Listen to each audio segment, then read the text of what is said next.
15. And as soon as it was morning, the chief priests held a consultation with the elders and scribes and the whole council. And they bound Jesus and led him away and delivered him over to Pilate. And Pilate asked him, "Are you the king of the Jews?" And he answered him, "You have said so." And the chief priests accused him of many things. And Pilate again asked him, "Have you no answer to make? See how many charges they bring against you."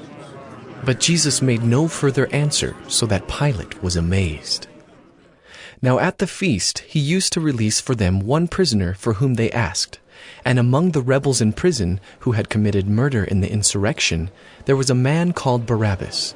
And the crowd came up and began to ask Pilate to do as he usually did for them. And he answered them, saying, "Do you want me to release for you the king of the Jews?" For he perceived that it was out of envy that the chief priests had delivered him up. But the chief priests stirred up the crowd to have him release for them Barabbas instead. And Pilate again said to them, "Then what shall I do with the man you call the king of the Jews?" And they cried out again, "Crucify him!" And Pilate said to them, "Why? What evil has he done?" But they shouted all the more, "Crucify him!" So Pilate, wishing to satisfy the crowd, released for them Barabbas, and having scourged Jesus, he delivered him to be crucified. And the soldiers led him away inside the palace, that is, the governor's headquarters. And they called together the whole battalion. And they clothed him in a purple cloak, and twisting together a crown of thorns, they put it on him, and they began to salute him. "Hail, King of the Jews!" And they were striking his head with a reed, and spitting on him, and kneeling down in homage to him. And when they had mocked him, they stripped him of the purple cloak, and put his own clothes on him. And they led him out to crucify him. And they compelled a passerby, Simon of Cyrene, who was coming in from the country, the father of Alexander and Rufus, to carry his cross. And they brought him to the place called Golgotha, which means place of a skull. And they offered him wine mixed with myrrh, but he did not take it.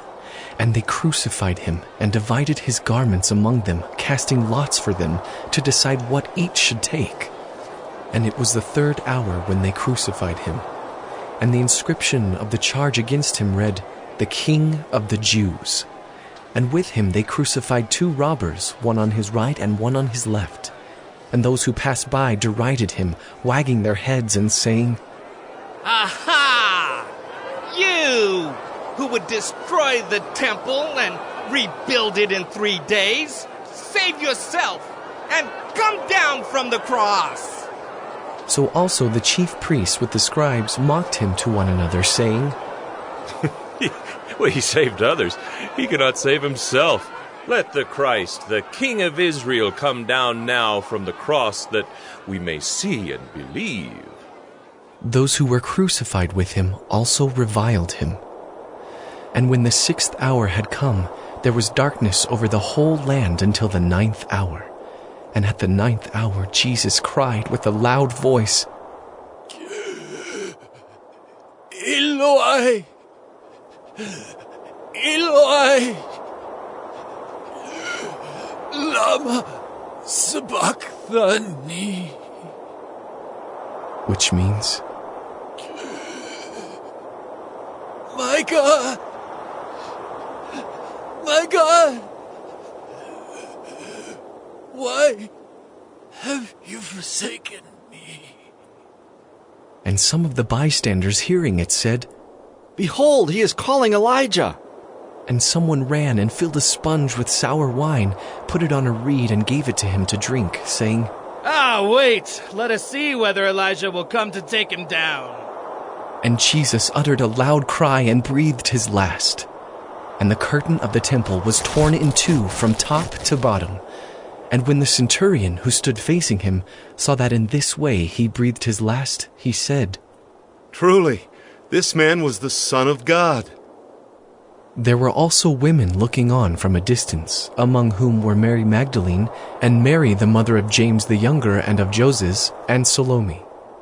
When he was in Galilee, they followed him and ministered to him, and there were also many other women who came up with him to Jerusalem.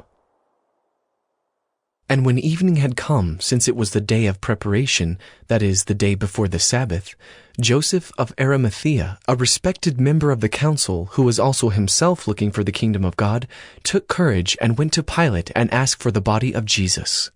Pilate was surprised to hear that he should have already died, and summoning the centurion, he asked him whether he was already dead. And when he learned from the centurion that he was dead, he granted the corpse to Joseph. And Joseph bought a linen shroud, and taking him down, wrapped him in the linen shroud and laid him in a tomb that had been cut out of the rock. And he rolled a stone against the entrance of the tomb. Mary Magdalene and Mary the mother of Joses saw where he was laid.